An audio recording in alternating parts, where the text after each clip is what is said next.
Hello बच्चों, good morning. मैं Rakesh sir. आज हम लोग क्लास 12th का जो पहला यूनिट है इलेक्ट्रोस्टैटिक्स अर्थात स्थिर वैद्युतिकी, उसी का आज हम लोग इंट्रोडक्शन प्राप्त करने जा रहे हैं। बच्चों, तुम लोगों को बहुत आसानी से स्थिर वैद्युतिकी का इंट्रोडक्शन समझ में आएगा और लंबे दिनों तक याद भी रहेगा।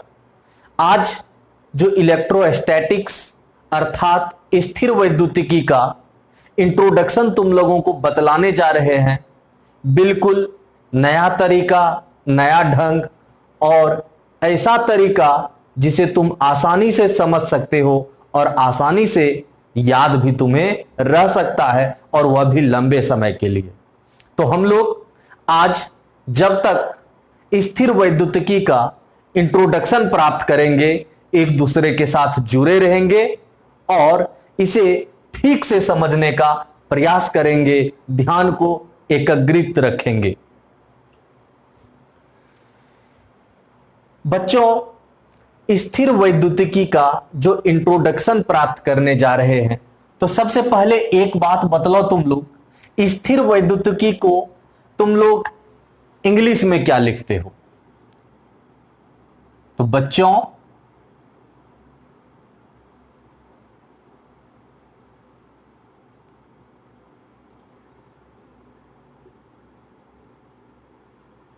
स्थिर वैद्युतिकी को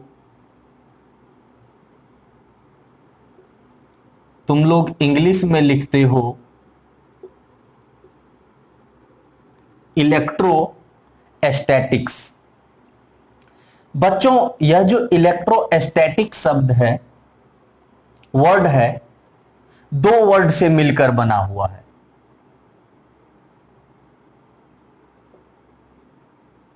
इलेक्ट्रो प्लस दूसरा है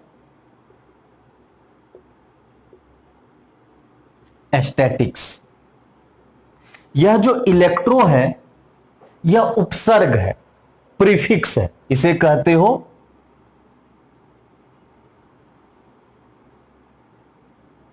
उपसर्ग, और यह मेन वर्ड है। तुम लोग देखा होगा जब केमिस्ट्री पढ़ते हो तो electrochemistry, electrochemical cell, electrolyte, electrolysis सुनते होगे।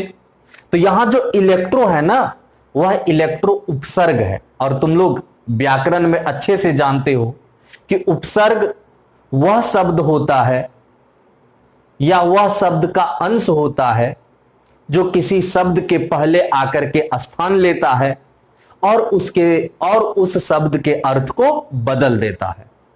उपसर्ग क्या होता है? तो वह छोटा शब्द होता है जो किसी मेन शब्द, मुख्य शब्द के पहले आकर के उसके अर्थ को क्या करता है? बदल देता है। तो उसी प्रकार यहां जो मुख्य शब्द है, मेन वर्ड है, वह है स्टैटिक्स, और इलेक्ट्रो क्या है? उससे पहले आया है, तो यह है उपसर्ग। और इलेक्ट्रो का मतलब होता है इंग्लिश में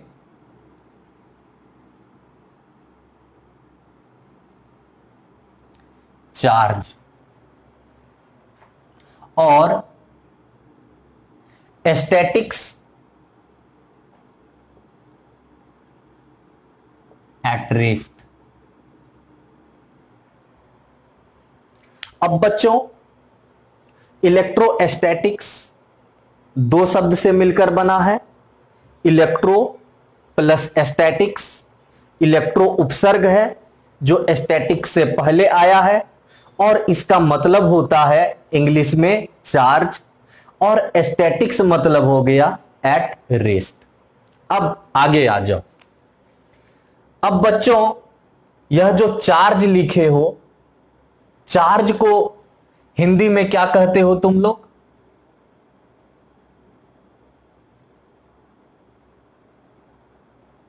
आवेश कहते हो। और यहां जो स्टैटिक एट रेस्ट है, एट रेस्ट को हम लोग स्टेशनरी भी बोलते हैं।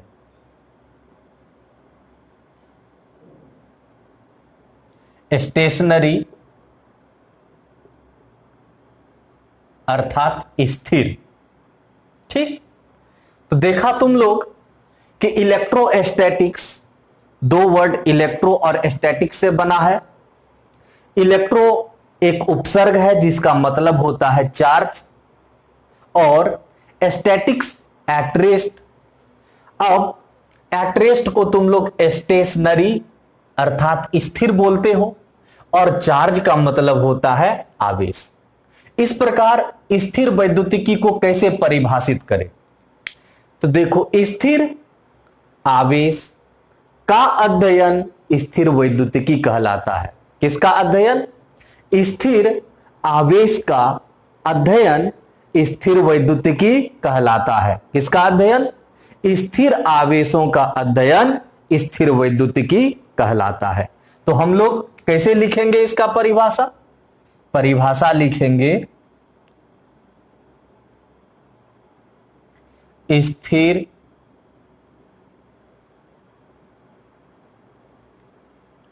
आवेशों का अध्ययन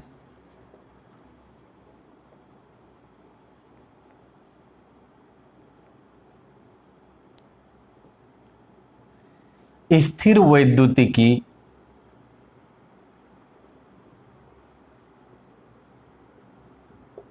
कहलाता है। इसे इंग्लिश में भी लिख सकते हो,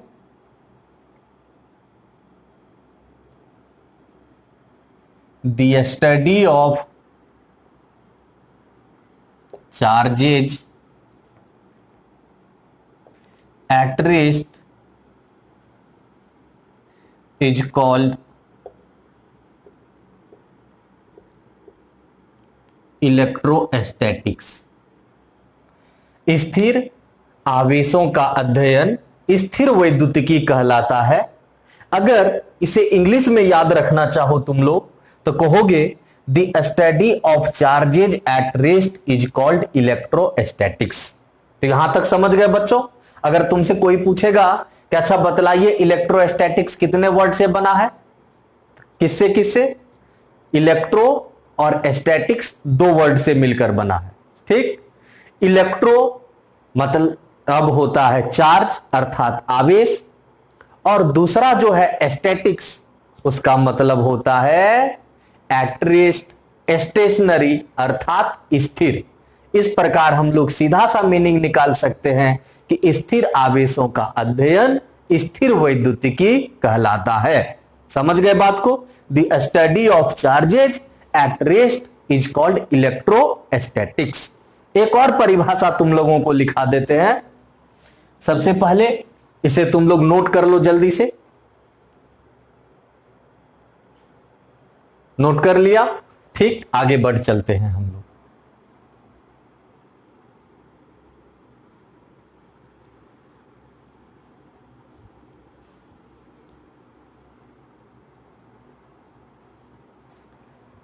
बच्चों, यह चैप्टर बहुत आसान है, इसमें कुछ नहीं है।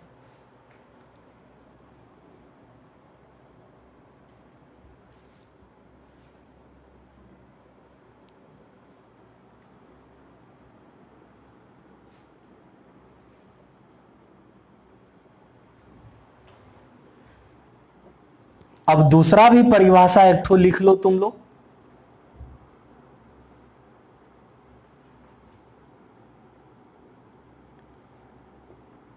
स्थिर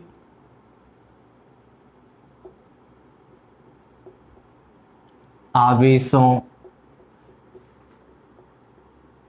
के कारण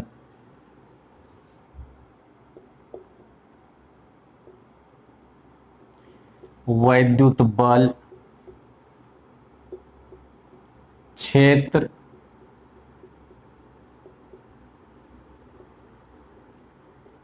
इत्यादि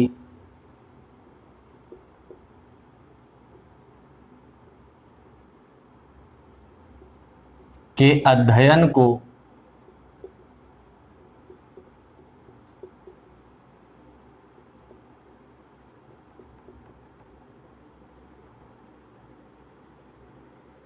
स्थिर वैद्युतिकी कहते हैं। स्थिर आवेशों के कारण वैद्युत बल, क्षेत्र, विभव इत्यादि के अध्ययन को स्थिर वैद्युतिकी कहते हैं। इसे भी इंग्लिश में लिख सकते हो,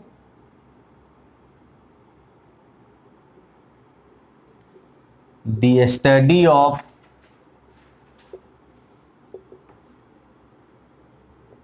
electric force, field, potential etcetera due two charges at rest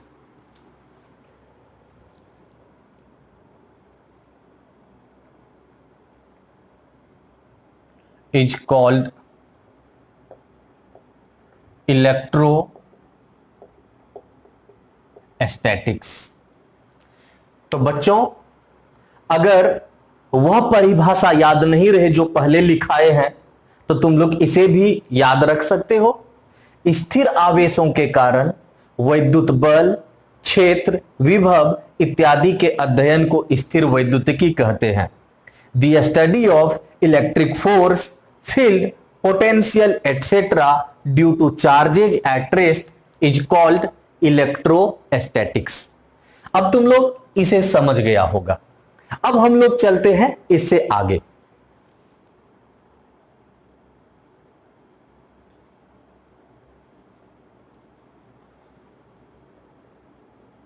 स्थिर वैद्युतिकी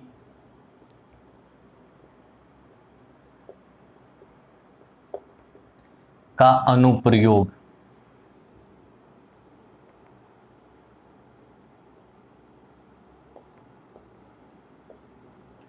एप्लीकेशंस ऑफ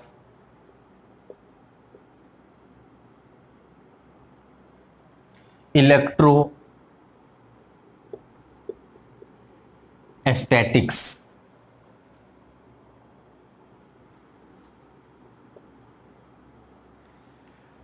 स्थिर वैद्युतिकी का अनुप्रयोग एप्लीकेशंस ऑफ इलेक्ट्रोस्टैटिक्स। अब बच्चों हम लोग चलते हैं कि स्थिर वैद्युतिकी अर्थात इलेक्ट्रोस्टैटिक्स का उपयोग हम लोग कहां कहां करते हैं, उसका उपयोग हमारे दैनिक जीवन में कहां कहां होता है।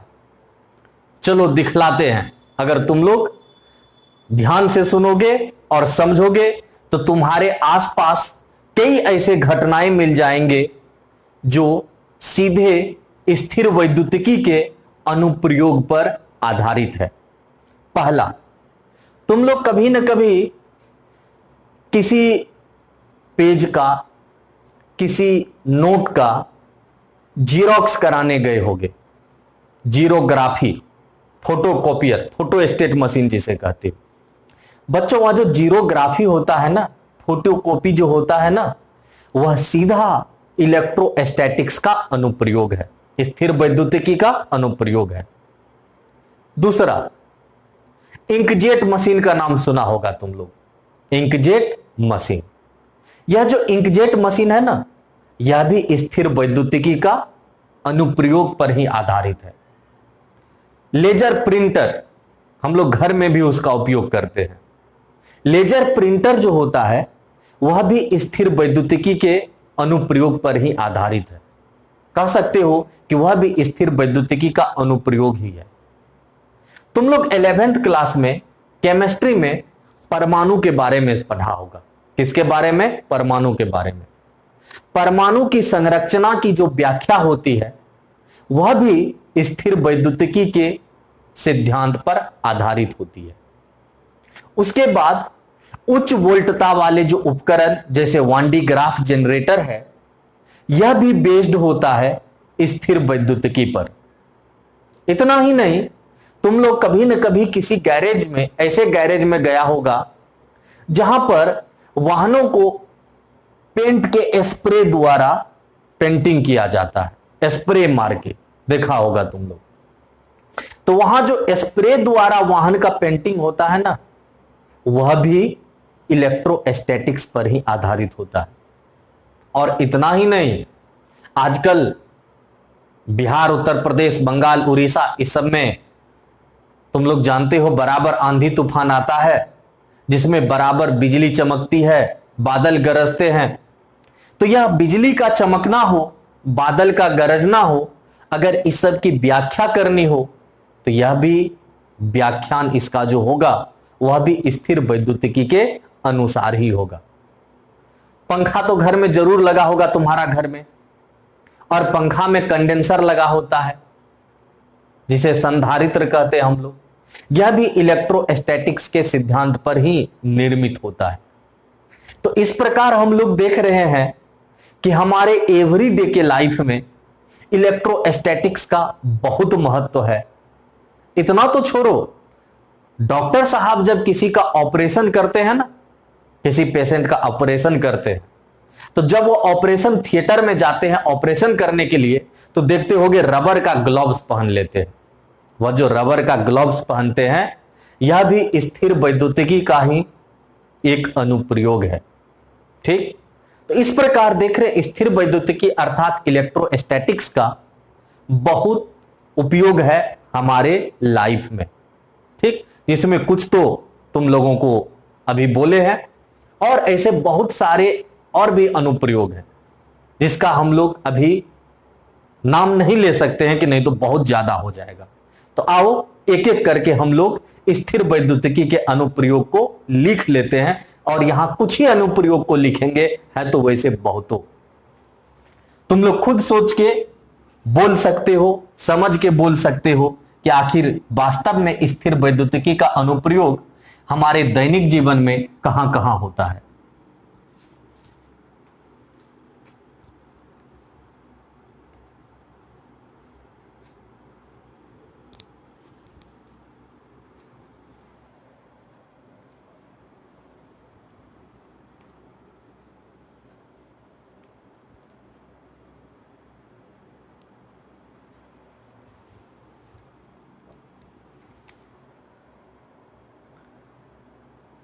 पहला अनुप्रयोग फोटो कॉपियर में जीरोग्राफी यानी जेरोक्स मशीन जिसे कहते हो, लिख भी देते हैं जेरोक्स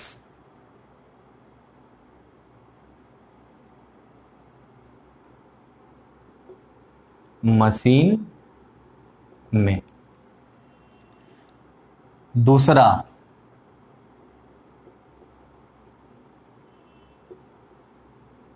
संधारित्र, जिसे पुराने जमाने में कंडेंसर और आज के जमाने में कहते हैं कैपेसिटर।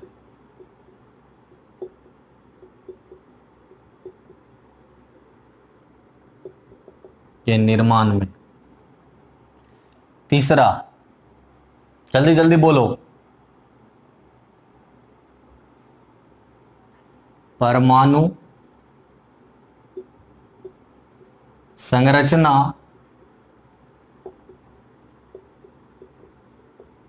की व्याख्या में। चौथा,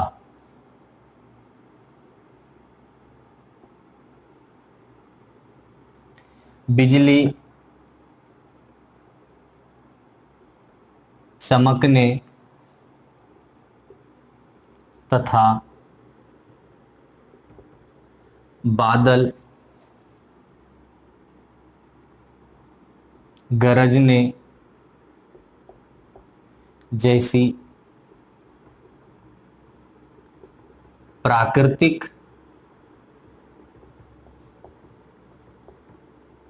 घटनाओं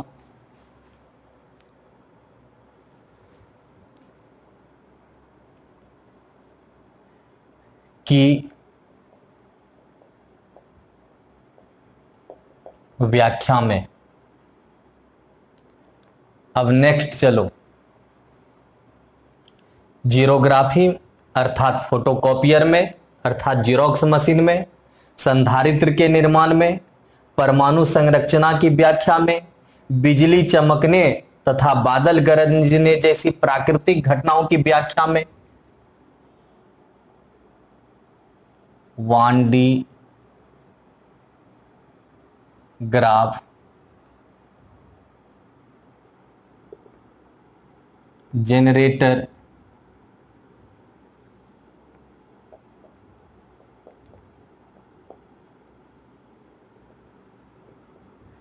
के निर्माण में,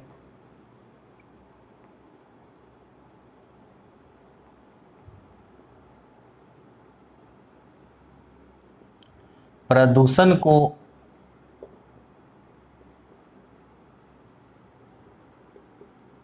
नियंत्रित करने में। बच्चों, हम लोग घर में भी एयर प्यूरिफायर का उपयोग करते हैं, एसी में भी एयर प्यूरिफायर का उपयोग होता है, और साथ साथ कार में भी एयर प्यूरिफायर का उपयोग होता है, जो वहां के वायु को क्या करता है, प्रदूषण मुक्त करता है, शुद्ध करता है, जिसे हम लोग आयोनाइजर कहते हैं। यह जो आयोनाइजर है ना, जो प्रदूषण को नियंत्रित करने में उपयोग में लाया जाता है, यह भी स्थिर वैद्युतिकी के सिद्धांत पर ही बेस्ड होता है, आधारित होता है। ठीक, अब चलते हैं बच्चों 7वां नंबर, लेजर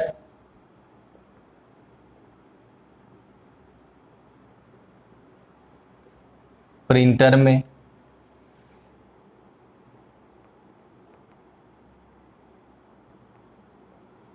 इंकजेट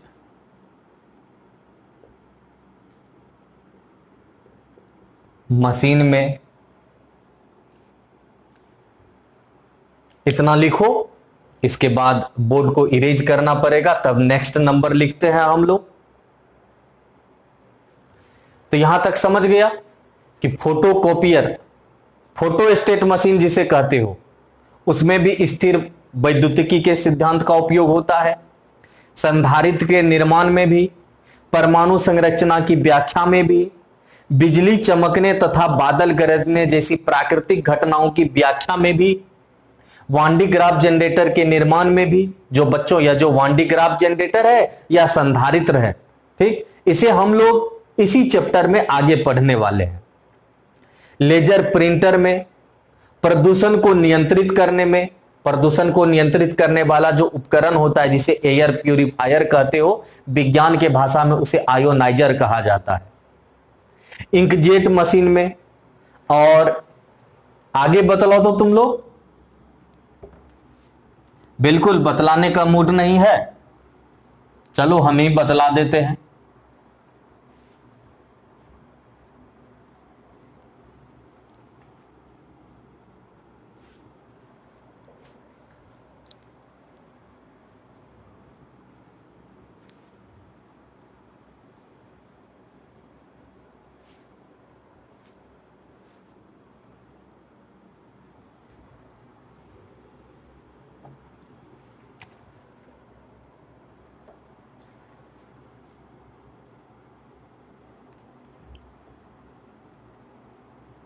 स्प्रे द्वारा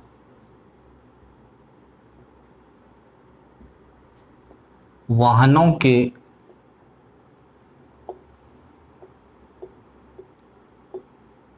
पेंटिंग में, अब इसके बाद लिख देते हैं इत्यादि। तो बच्चों, आज हम लोगों ने सबसे पहले स्थिर वैद्युतिकी की परिभाषा पढ़ी, उसके बाद उसका अनुप्रयोग पढ़ा, और अब तुम लोगों से कुछ क्वेश्चन। सबसे पहले बतलाओ कि स्थिर वैद्युतिकी अर्थात इलेक्ट्रोस्टैटिक्स कितने वर्ड से मिलकर बना है? 2 वर्ड से, इलेक्ट्रो और स्टैटिक्स। इसमें इलेक्ट्रो क्या है? उपसर्ग है, अर्थात प्रीफिक्स है, ठीक। और इलेक्ट्रो का मतलब होता है चार्ज अर्थात आवेश, और स्टैटिक्स का मतलब होता है एट रेस्ट अर्थात स्थिर। इस प्रकार हम लोग कहते हैं स्थिर आवेशों के अध्ययन को स्थिर वैद्युतिकी कहा जाता है। The study of charges at rest is called electrostatics. इसे दूसरे तरीके से भी परिभाषित कर सकते हो तुम लोग। कैसे? तो स्थिर आवेशों के कारण वैद्युत बल, क्षेत्र, विभव इत्यादि के अध्ययन को स्थिर वैद्युतिकी कहते हैं। उसके बाद इसका अनुप्रयोग हमारे जीवन में स्थिर वैद्युतिकी का कहां कहां उपयोग होता है, चाहे कंडेंसर का निर्माण हो कि वान डे ग्राफ जनरेटर का निर्माण हो कि फोटोकॉपियर हो, चाहे इंकजेट मशीन हो कि प्रिंटर हो, परमाणु संरचना की व्याख्या करना हो, या कह सकते हो कि प्राकृतिक घटनाएं जैसे बादल का गरजना, बिजली का चमकना, इस सब की व्याख्या करना हो तो हमें किसका सहारा लेना पड़ता है? स्थिर वैद्युतिकी का, अर्थात इलेक्ट्रोस्टैटिक्स का। तो बच्चों, इस प्रकार इलेक्ट्रोस्टैटिक्स का हमारे जीवन में बहुत महत्व है। हमें आशा है तुम लोगों को समझ में आया होगा, तुम लोग अच्छे से इसे समझ गया होगा और इसे तुम बहुत जल्दी भूलोगे भी नहीं। अगर तुम्हें बहुत अच्छा आया होगा समझ में तो तुम लोग कमेंट में जरूर लिखना कि सर बहुत अच्छा समझ में आया, और नहीं समझ में आया तो भी लिखना, उसे भी देखेंगे हम कि क्या इसमें इंप्रूवमेंट हो सकता है। तो फिर मिलते हैं बच्चों नेक्स्ट क्लास में, तब तक के लिए बाय।